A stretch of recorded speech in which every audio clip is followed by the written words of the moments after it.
میرا نام ابرار ہے اور میرا تعلق لاہور سے ہے۔ میرے پاپا امپورٹ ایکسپورٹ کا بزنس کرتے تھے۔ ان کا بزنس دنیا کے مختلف ممالک میں پھیلا ہوا تھا اور وہ بزنس کے سلسلے میں مختلف ممالک میں جاتے رہتے تھے۔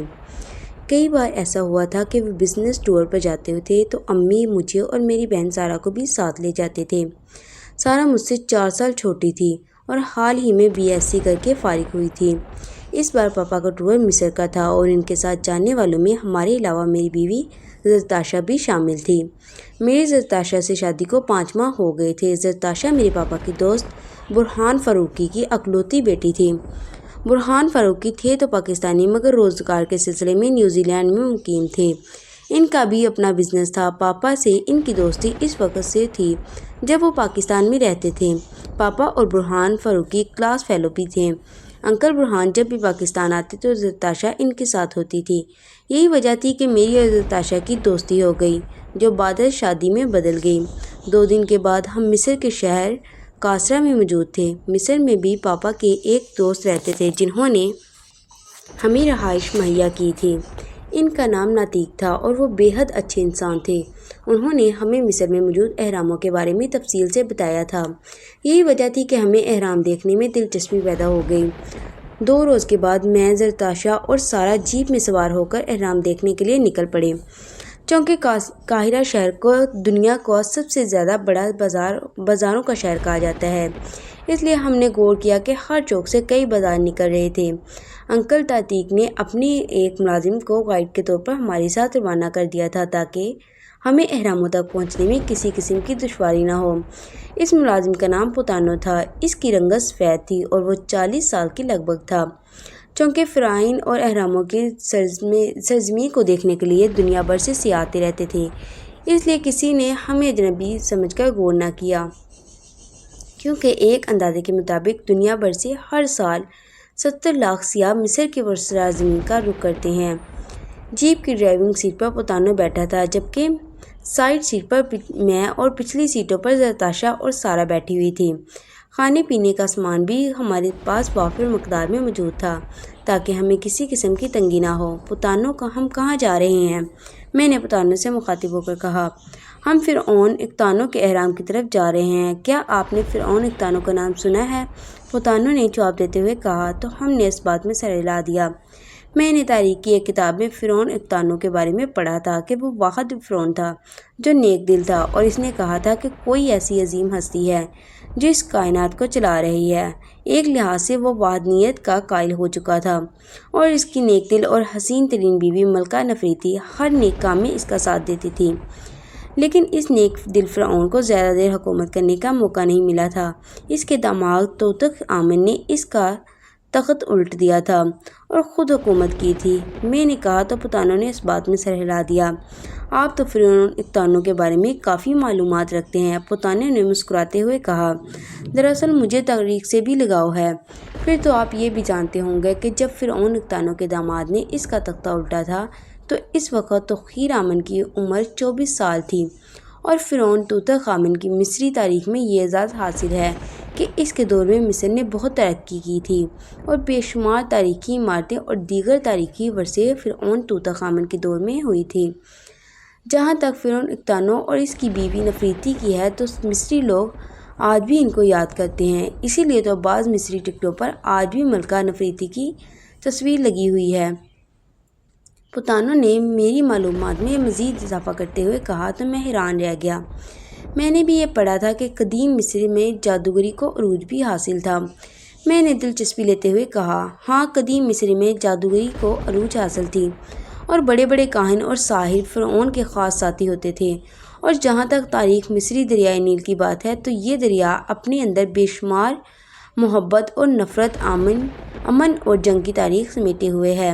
اس عظیم اور قدیم دریائے نیل پر چند ساحروں نے بھی بہت کالا عمل کر دیا تھا جس میں کے بنا پر مصر میں ہر سال پانی خشک ہو جاتا تھا، اور اسی خوفناک کالے عمل کی بدولت دریائے نیل ایک کم دوشیزہ کی بھیڑ مانگتا تھا اور پھر رواں ہوتا تھا۔ لیکن اسلام آنے کے بعد معجزاتی طور پر دنیا کے سب سے بڑے دریا یعنی دریائے نیل پر کالا عمل ختم ہو گیا تھا۔ پوتانو نے کہا تو میں اس بات میں سر ہلا دیا۔ زرتاشا اور سارا خاموشی سے بیٹھی ہماری باتیں سن رہی تھی۔ کیا مصر پر خواتین فرعونیہ بھی حکومت کی تھی؟ پتانوں کے خاموش ہونے پر زرتاشا نے پوچھا۔ ہاں، مصر میں جو تخت پر بیٹھا تھا اسے فرعون کہتے تھے، اور بے شمار مردوں میں چند خواتین بھی فرعونیہ بنی تھیں۔ ویسے تو مصر میں معاشی طور پر خواتین کو معزز کا مقام حاصل تھا، اور وہ اعلیٰ عہدوں پر بھی فائز تھیں اور جائیداد کی مالک بھی بن سکتی تھیں۔ تاہم مصری خواتین کو بحیثیت حکمران پسند نہیں کرتے تھے، لیکن پھر بھی چند خواتین مصر کے تخت پر فرعونیہ بنی تھیں، جیسا کہ پہلے خاندان کی مریم، چھٹے خاندان کی نیتو کریس، 12ویں خاندان کی صوبی غفیر، 18ویں خاندان کی سب سے طاقتور فرعونیہ ہتشپسوت 24 سال تک فرعونیہ رہی۔ اپنے دور میں بے شمار محلات، معبدات اور دیگر یادگار آثار بنوائے۔ اس کے علاوہ مصر کی مقبول سے مقبول مشہور سے مصری حسینہ زمانہ عالم فرعونیہ کلیوپاترا، جو پطلسی اور آخری سلطنت کی حسین ترین اور عیار ترین فرعونیہ تھی، پتانوں نے تفصیل سے بتاتے ہوئے کہا تو ہم حیران رہ گئے۔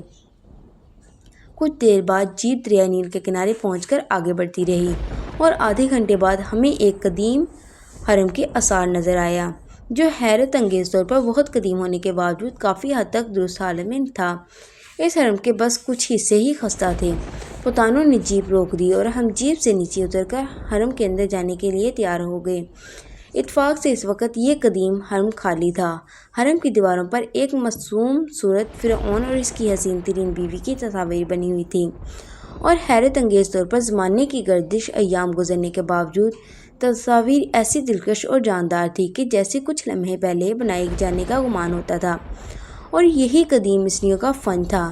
تصاویر میں بعض جگہ فرعون اختانو اور اس کی بیوی ملکہ نفریتی ایک تخت پر جلوہ افروز تھے۔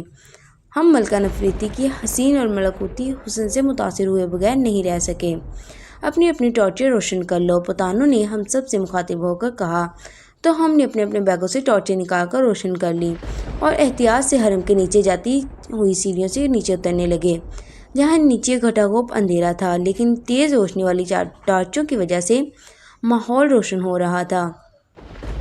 سیڑھیاں اتر کر ہم سب نیچے پہنچے تو ہم نے دیکھا کہ یہ ایک گول کمرہ تھا، اور یہاں بھی ہر طرف دیواروں پر قدیم نقش نگار کندہ تھے، جہاں تصویری طور پر قدیم مصری دیوتاؤں کی تصاویر کندہ تھی، جس میں گیدڑ، خرگوش، گائے، مینڈا، شکرا، بندر، مگرمچھ اور بیل اور دیگر جانوروں، پرندوں اور حشرات الارض کی تصاویر کندہ تھیں، جو کہ ان قدیم مصریوں کے دیوتا تھے۔ ان کے نیچے ان کے دیوتاؤں کے نام کندہ تھے، جس سے ظاہر ہوتا تھا کہ قدیم مصر کن کن دیوتاؤں کو مانتے تھے۔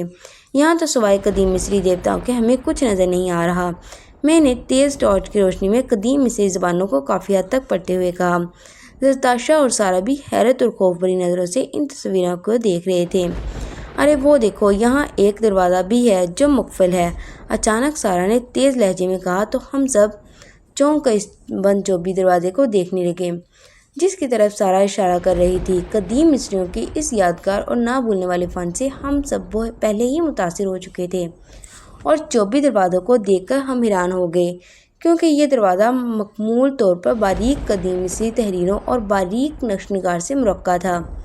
سارا اور زرتاشا نے پوری کوشش کی کہ اس چوبی دروازے پر لکھی تحریر کو پڑھ سکیں، لیکن یہاں دونوں کو کچھ سمجھ نہیں آیا تھا۔ میں نے چوبی دروازے پر لکھی تحریر پڑھنے کی کوشش کی، لیکن مجھے بھی کچھ سمجھ نہیں آ رہا تھا۔ بہرحال میں نے دروازے پر ہاتھ رکھا تو ایک زوردار گڑگڑاہٹ کے ساتھ چوبی دروازہ کھلتا چلا گیا۔ میں نے اندر جھانکا تو اندر بھی گھٹا گھوپ اندھیرا تھا۔ سب سے پہلے پتانوں اندر داخل ہوا، اس کے بعد ہم تینوں باری باری اندر داخل ہو گئے۔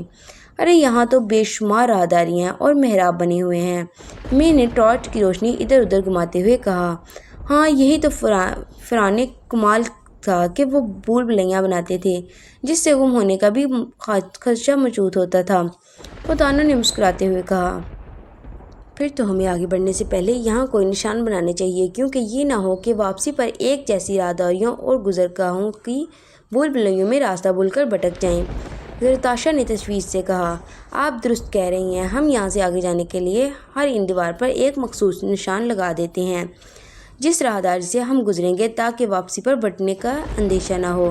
پتانوں نے ہماری طرف باری باری دیکھتے ہوئے کہا۔ تو میں نے اس بات میں سر ہلا دیا، میرے پاس ایک مارکر ہے، اس کے ذریعے گھومتی راہداریوں میں جانے سے قبل ایک گول نشان لگا دیتی ہوں، اس طرح واپسی پر بھٹکنے کا اندیشہ نہیں ہوگا۔ اس بار سارہ نے کہا اور اپنے بیگ میں سے 2 مارکر نکال لیے۔ اس نے ایک مارکر زرتاشا کو دے دیا اور دونوں نے ایک دیوار پر بڑا مخصوص گول دائرہ بنا دیا اور پھر ہم آگے بڑھنے لگے۔ بے شمار راہداریاں، محرابیں اور واقعی بھول بھلیاں تھیں، لیکن سارہ اور زرتاشا دیواروں پر مخصوص نشان لگاتی جا رہی تھی۔ جیسے ہی ہم سب ان بے شمار گھومتی راہداریوں اور بھول بھلیوں میں آگے بڑھتے گئے، ہمیں یوں محسوس ہوا جیسے پچھلی راہداریوں میں کوئی اندھیرے میں سائے گزر رہے ہوں، جسے دیکھ کر ہمارے خون خشک ہو رہے تھے۔ مجھے ایک بات سمجھ نہیں آتی کہ فرعون میں صرف اختانون ہی ایک نیک دل فرعون تھا اور اس کی شکل بھی معصوم تھی، پھر اس نے ایسا حرم کیوں بنوایا تھا جس میں اتنے سارے قدیم مصری دیوی دیوتاؤں کی تصاویر اس حرم میں ہمیں نظر آئی ہیں؟ میں نے پتانوں کی طرف دیکھتے ہوئے کہا، بات دراصل یہ ہے کہ اس نیک دل فرعون کو زیادہ عرصہ حکومت کرنے کو نہیں ملا تھا۔ اس کے مرنے کے بعد آنے والے فرعون نے اس کے آثار کو کافی حد تک مٹا دیا تھا اور صرف چند آثار ہی بچے تھے، اور ان میں بھی دیگر فرعون نے اپنی مرضی سے فرعون اختانوں کے احرام میں اپنی مرضی کی تبدیلیاں کر دی تھی، اور ویسے بھی یہ بھول بھلیاں صرف فرعون کے مقبروں یعنی احراموں میں ہوتی تھیں تاکہ چور وغیرہ خزانہ چوری نہ کر سکیں، اور شاید کسی فرعون نے اس معبد احرام کو بنانے کی کوشش کی تھی اور یہاں بے شمار بھول بھلیاں اور اپنے قدیم دیوتاؤں کی تصاویر اس بھرپور طریقے سے نقش کر دی تھی کہ یہی وجہ ہے کہ ان کے زندہ ہونے کا گمان ہوتا ہے۔ پتانوں نے میری معلومات میں اضافہ کرتے ہوئے کہا تو میں نے اس بات میں سر ہلا دیا۔ اچانک زرتاشا کے حلق سے چیخ نکل گئی تو میں بے اختیار اس کی طرف لپکا۔ کیا ہوا زرتاشا؟ میں نے بے اختیار کہا۔ میں اس دیوار پہ بنی مگرمچھ کی بڑی اور خوفناک تصویر کے قریب نشان لگا رہی تھی کہ مجھے ایسا لگا جیسے اس خونی نگاہوں کی مگرمچھ نے مجھ پر حملہ کیا ہو۔ زرتاشا نے خوف بھرے لہجے میں کہا۔ اس کی پیشانی پر پسینے کی بوندیں نمودار ہو گئی تھیں۔ او نہیں مس زرتاشا، یہ آپ کا صرف وہم ہے، کیونکہ یہ تصویری مگرمچھ کیسے زندہ ہو کر آپ پر حملہ کر سکتا ہے؟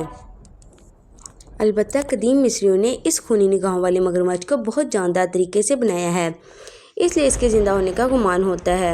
پتانوں نے مسکراتے ہوئے کہا، میں سچ کہہ رہی ہوں، واقعی مجھے ایسا لگا ہے جیسے اس خونی مگرمچھ نے مجھ پر حملہ کیا ہو، زرتاشا نے کہا۔ اور پھر وہ میری طرف متوجہ ہوئی۔ ابرار، واپس چلو، مجھے بے حد ڈر لگ رہا ہے۔ ڈر نہیں، میں تمہارے ساتھ تو ہوں، میں نے اسے تسلی دی۔ بھائی جان، مجھے بھی بہت ڈر لگ رہا ہے۔ سارہ نے بھی زرتاشا کی ہاں میں ہاں ملائی۔ آپ واپس چلیں، میرا وہاں سے جانے کو دل نہیں کر رہا تھا، کیونکہ میں تھوڑا ایڈونچر پسند بھی تھا۔ میں چاہتا تھا کہ میں فرعون اختانون کے حرم کی ویڈیو بنا کر اپنے ساتھ لے جاؤں تاکہ ہماری یادگار رہے کہ ہم نے فرعون اختانون کے حرم کی سیر کی تھی، لیکن سارہ اور زرتاشا واپس جانے پر بضد تھی۔ اچھا ٹھیک ہے، چلتے ہیں، میں تھوڑی سی ویڈیو بنا لوں، میں نے کہا اور اپنی پتلون کی جیب سے سیل فون نکال کر وہاں کی ویڈیو بنانے لگا۔ مجھے ویڈیو بناتے ہوئے تھوڑی ہی دیر ہوئی تھی کہ اچانک مجھے سارہ کی آواز سنائی دی، بھائی جان، پتانوں غائب ہے۔ میں نے بے اختیار چونک کر اور مڑ کر دیکھا تو میں حیران رہ گیا، وہاں پتانوں موجود نہیں تھا۔ کیا مطلب؟ پتانوں کہاں چلا گیا؟ میں نے حیرت بھرے لہجے میں کہا۔ پتہ نہیں، کیا تم نے اسے باہر جاتے ہوئے نہیں دیکھا تھا؟ نہیں، سارہ نے انکار میں سر ہلایا۔ میں پنچکارا رہ گیا۔ پھر میں پتانوں کو آوازیں دینے لگا، پتانوں کہاں ہو تم؟ پتانوں نے کوئی جواب نہ دیا، البتہ میری آواز وہاں گونج کر رہ گئی۔ پتانوں، کیا تم میری آواز سن سکتے ہو؟ میں نے ایک بار پھر پتانوں کو آواز دی، لیکن اس بار بھی نتیجہ پہلے جیسا نکلا۔ ابرار، مجھے لگتا ہے اس مگرمچھ نے پتانوں کو ہڑپ کر لیا ہے، زرتاشا نے خوف بھرے لہجے میں کہا تو میں اس کے احمقانہ بات پر ہنس پڑا۔ زرتاشا، تم بھی احمقانہ بات کر رہی ہو، یہ اصلی مگرمچھ تو نہیں ہے، یہ صرف تصویر ہے۔ پھر پتانوں اچانک کہاں غائب ہو گیا؟ زرتاشا جھنجھلائی۔ میں دیکھتا ہوں، ہو سکتا ہے وہ باہر چلا گیا ہو، میں نے کہا۔ اگر وہ باہر جاتا تو ہمیں بتا کر جاتا، سارہ نے کہا۔ بغیر بتائے وہ کیسے جا سکتا ہے؟ سارہ کی بات معقول تھی، اس لیے میں بھی الجھ کر رہ گیا۔ پھر اس سے پہلے کہ میں کوئی بات کرتا، اچانک ہمیں ایک دلدوز چیخ سنائی دی تو ہم بے اختیار اچھل پڑے۔ خوف کا یہ عالم تھا کہ سارہ اور زرتاشا یکلک ایک دوسرے سے لپٹ گئی۔ ایک بار پھر دلدوز چیخ سنائی دی تو میرے جسم میں سنسناہٹ کی ایک لہر دوڑ گئی، کیونکہ یہ چیخ پتانوں کی تھی۔ ایسے لگتا تھا کہ وہ کسی اذیت میں مبتلا ہے یا اسے ذبح کیا جا رہا ہے۔ یہ چیخ تو پتانوں کی ہے، میں نے بڑبڑاتے ہوئے کہا۔ مگر پتانو ہے کہاں؟ بھائی جان کیا سوچ رہے ہیں؟ جلدی سے نکل چلیں۔ سارا کی آواز میری سمت سے ٹکرائی تو میں ٹھٹک گیا۔ لیکن ہمیں پتانو کو بچانا ہوگا۔ کیسے بچائیں؟ ہم تو یہاں یہ نہیں جانتے کہ وہ کہاں ہے، زرتاشا نے کہا۔ آؤ دیکھتے ہیں، میں نے کہا اور ٹارچوں کی روشنی میں آگے بڑھنے لگے۔ ابھی ہم نے چند قدم ہی اٹھائے تھے کہ ہمیں ایک بار پھر پتانو کی دلدوز چیخ سنائی دی، تو ہمارے قدم ایسے رک گئے جیسے زمین نے ہمارے پیر جکڑ لیے ہوں۔ ہم دھڑکتے دلوں کے ساتھ آگے بڑھے اور پتانو کو تلاش کرنے لگے۔ ہم حرم کی بھول-بھلیوں میں الجھ کر رہ گئے تھے۔ سمجھ نہیں آتا تھا کہ پتانو کدھر موجود ہے۔ پھر تو کئی لمحات گزر گئے تھے، لیکن پتانو کی چیخ سنائی نہ دی تو میں تشویش میں مبتلا ہو گیا اور میرے ذہن میں یہ سوال گردش کرنے لگا کہ کہیں پتانو کو کسی غیبی طاقت نے ہلاک نہ کر دیا ہو۔ بھائی جان دیواروں پر دیکھیں، سارا کی سرسراتی آواز سنائی دی تو میں نے بے اختیار چونک کر ٹارچ کی روشنی دیواروں پر ڈالی اور میرے بھی اوسان خطا ہو گئے، کیونکہ دیواروں پر سارا اور زرتاشا نے مارکر سے جو نشان لگائے تھے وہ غائب تھے۔ یہ آخر کیا اسرار ہے؟ میں نے ہونٹ بھینچ کرتے ہوئے سوچا۔ اب تو میں بھی لرز گیا تھا اور میرے ذہن میں یہی بات آ رہی تھی کہ ہم کسی مصیبت میں پھنس چکے ہیں۔ دیواروں پر مارکر سے لگے نشان کیسے مٹ سکتے ہیں؟ سارا نے کہا۔ مجھے یقین ہے کہ یہاں بدروحوں کا بسیرا ہے۔ میں خاموش رہا اور غور سے دیواروں پر ٹارچ کی روشنی ڈالتے ہوئے دیکھتا رہا۔ آؤ ہم ایک بار پھر آگے بڑھیں، اور راہداری گھوم کر جیسے ہی دوسری طرف پہنچے تو بے اختیار ٹھٹک گئے، کیونکہ راہداری میں پتانو اوندھے منہ پڑا ہوا تھا۔ میں دوڑ کر اس کی طرف پہنچا۔ اس کے قریب بیٹھتے میں نے اسے سیدھا لٹایا تو یہ دیکھ کر لرز کر رہ گیا، کیونکہ اس کے سینے میں دل کے مقام پر ایک خنجر لگا ہوا تھا۔ اس کے جسم سے خون نکلنے والا خون فرش پر پھیلا ہوا تھا۔ پتانو زندہ تھا اور آہستہ آہستہ سانس لے رہا تھا۔ پتانو، یہ آواز میری حلق میں پھنس گئی تھی۔ نکل جاؤ یہاں سے، نکل جاؤ۔ تمہیں خنجر کس نے مارا؟ نہیں، نکل جاؤ یہاں سے، پتانو نے رک رک کر بولتے ہوئے کہا۔ پھر اس نے ایک ہچکی لی اور بے حس و حرکت ہوتا چلا گیا۔ پتانو، میں نے پتانو کو پکارا، مگر پتانو کی روح پرواز کر گئی تھی۔ میں نے ٹارچ کی روشنی میں چاروں طرف گھمائی، مگر مجھے وہاں ہم تینوں کے علاوہ اور کوئی زیرو دکھائی نہ دیا۔ سارا اور زرتاشا بھی میرے قریب آ گئی تھی۔ ابرار، پتانو کو کس نے ہلاک کیا ہے؟ زرتاشا نے لرزیدہ لہجے میں پوچھا۔ پتہ نہیں، اس نے بتانے کی کوشش کی تھی لیکن نہیں بتا سکا، میں نے جواباً کہا۔ چلے بھائی جان، مجھے ڈر لگ رہا ہے، سارا کی کپکپاتی آواز سنائی دی۔ میں نے اس بات میں سر ہلا دیا اور ہم آگے بڑھنے لگے۔ فرعون کے حرم میں یقیناً کوئی زیرو یا بدرو موجود تھا جس نے پتانو کو خنجر مار کر ہلاک کیا ہے، اور یہ بھی ہو سکتا ہے وہ ہم پر بھی وار کرنے کی کوشش کرے۔ اس لیے اب ہم انتہائی ہوشیاری سے آگے بڑھ رہے تھے۔ ہمارے پاس تو ہتھیار بھی نہیں تھے جس سے ہم بدرو کا مقابلہ کر سکتے۔ ہم پھونک پھونک کر قدم اٹھاتے ہوئے آگے بڑھ رہے تھے۔ راہداری کافی طویل تھی اور دیواروں پر لٹکی ہوئی درندوں، جانوروں اور حشرات الارض کی تصویروں کی وجہ سے ہم پر خوف غالب آتا رہا۔ آگے راہداری دائیں بائیں مڑ رہی تھی اور میری سمجھ میں نہیں آ رہا تھا کہ ہم کس راہداری سے مڑ کر ادھر آئے تھے۔ راہداری کے اختتام پر رک کر میں نے ٹارچ کی روشنی دائیں طرف راہداری میں ڈالی تو وہ بھی طویل راہداری تھی۔ پھر میں نے بائیں طرف والی راہداری میں ٹارچ کی روشنی ڈالی تو دوسرے ہی لمحے بے اختیار چونک پڑا، جبکہ سارا اور زرتاشا راہداری میں ایک منظر کو دیکھ کر لرز گئی۔ انہوں نے اپنے اپنے منہ پر ہاتھ رکھ لیے، جس کی وجہ سے ان کے منہ سے نکلنے والی چیخ دب گئی تھی۔ ایک دیوار کے قریب 4 انسانی ڈھانچے موجود تھے۔ ان ڈھانچوں سے ظاہر ہوتا تھا کہ وہ 2 مردوں اور 2 خواتینوں کے ڈھانچے تھے اور ان کے مرے ہوئے کافی عرصہ ہو چکا تھا، اس لیے تو ان کی لاشیں گلنے کے بعد اب صرف ہڈیوں کے ڈھانچوں میں تبدیل ہو چکی۔ آخرکار راستہ نہ ملنے کی وجہ سے بھوک پیاس سے ایڑیاں رگڑ کر موت کے منہ میں چلے گئے ہوں گے۔ کئی سوالات میرے ذہن میں ابھر رہے تھے۔ ابرار، نکلو یہاں سے، ورنہ میں خوف سے بے ہوش ہو جاؤں گی۔ زرتاشا کی آواز میری سمت سے ٹکرائی تو میں نے مڑ کر اس کی طرف دیکھا۔ زرتاشا، تم دونوں اپنے حواسوں پر قابو رکھو۔ جب اتنے خوفناک منظر دکھائی دیں گے تو ہم کیسے اپنے حواسوں پر قابو رکھ سکیں گے؟ سارا نے کہا۔ ٹھیک ہے، آؤ، میں نے اس بات میں سر ہلاتے ہوئے کہا اور دوسری راہداری کی طرف بڑھ گئے۔ یہ راہداری بھی آگے جا کر دائیں بائیں مڑ رہی تھی۔ میری سمجھ میں کچھ نہیں آ رہا تھا کہ ہم کدھر جائیں۔ ایسی کون سی راہداری تھی جو باہر کی طرف جاتی ہو؟ راہداری کے اختتام پر پہنچ کر ہم پھر رک گئے۔ اب کس طرف چلیں؟ میں نے ہونٹ بھینچتے ہوئے کہا اور پھر دائیں طرف والی راہداری میں داخل ہو گئے۔ ابھی ہم تھوڑی ہی دیر دور گئے تھے کہ اچانک ایک قوی ہیکل چمگادڑ راہداری کے کونے سے نکل آیا۔ اس قوی ہیکل چمگادڑ کی آنکھوں سے آگ کے شرارے نکل رہے تھے۔ چمگادڑ نے اپنی سرخ انگارہ آنکھوں سے ہمیں دیکھا اور کریہا چیخ مار کر اندھیرے میں غائب ہو گیا۔ چمگادڑ بہت ہی قوی ہیکل اور خوفناک تھا۔ اس سیاہ اور بھدے چمگادڑ کو دیکھ کر زرتاشا اور سارا کی چیخیں نکل گئیں۔ میں نے ٹارچ کی روشنی کی راہداری کی دیواروں پر پھینکی، لیکن سیاہ چمگادڑ مجھے کہیں بھی دکھائی نہ دی۔ نہ جانے وہ کہاں غائب ہو گئے تھے۔ ہم ایک بار پھر آگے بڑھنے لگے۔ بھائی جان، پاپا کو فون کریں، وہ انکل ہرتیک کی مدد سے ہمیں اس حرم سے نکال لیں گے، سارا نے کہا۔ اس کی تجویز معقول تھی، چنانچہ میں نے اپنی جیکٹ سے جیب سے اپنا سیل فون نکالا اور پاپا کو کال کرنے لگا، لیکن بدقسمتی سے وہاں سگنل نہیں آ رہے تھے، اس لیے کال نہیں ہو سکی۔ میں سیل فون آف کر کے جیکٹ کی جیب میں رکھ دیا۔ کیا ہوا؟ زرتاشا نے پوچھا۔ سگنل نہیں آ رہے۔ سارا اور زرتاشا نے اپنے اپنے سیل فون سے پاپا کو کال کرنے کی کوشش کی، مگر ان کے سیل فون پر بھی سگنل نہیں آ رہے تھے۔ مجھے لگتا ہے ہم بھی یہاں دوسرے مسافروں کی طرح بھوک پیاس سے ایڑیاں رگڑ رگڑ کر مر جائیں گے۔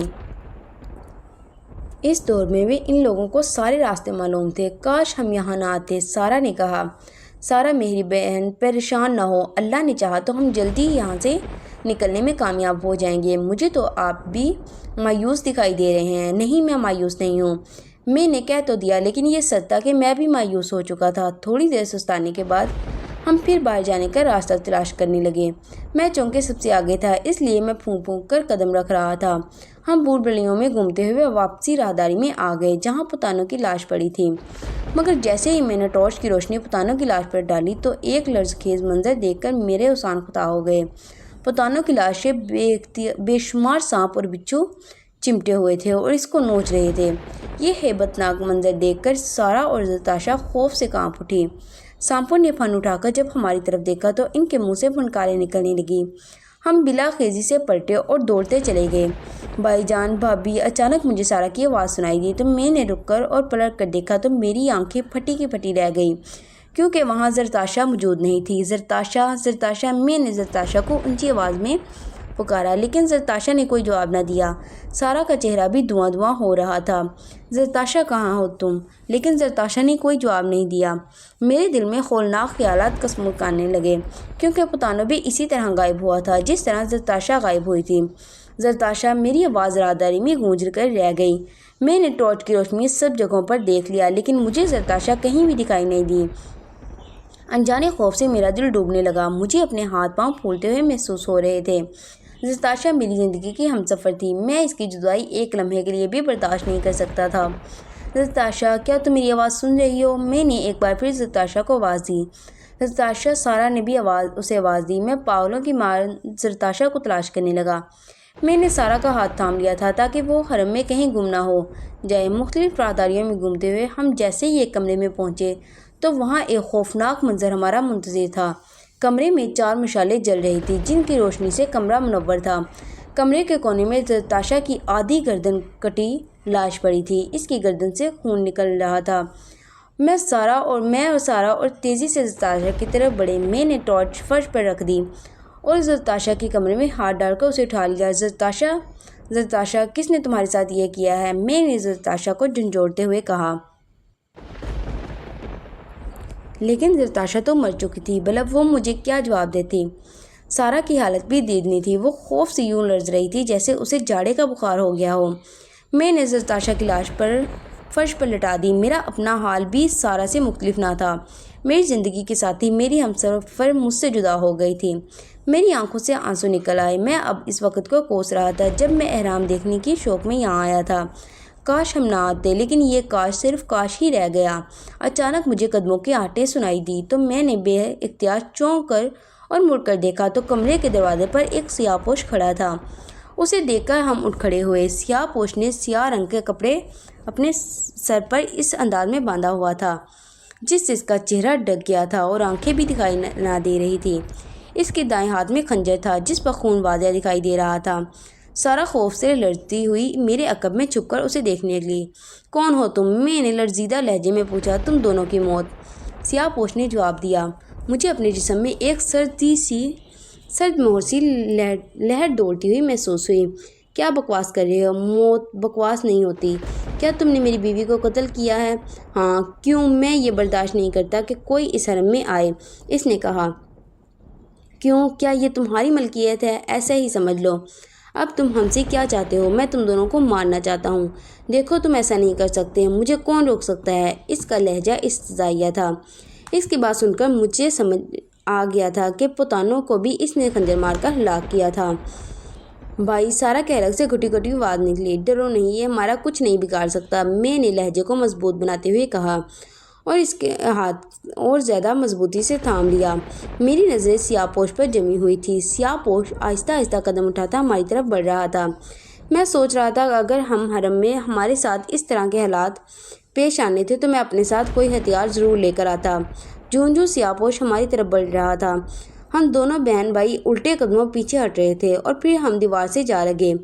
تم دونوں میرے ہاتھوں سے نہیں بچ سکتے، سیاہ پوش نے کہا، لیکن میں نے اس کی کوئی بات کا کوئی جواب نہیں دیا۔ میں نے دائیں طرف دیوار کی طرف دیکھا تو وہاں 1 فٹ کے فاصلے پر مشعل جل رہی تھی۔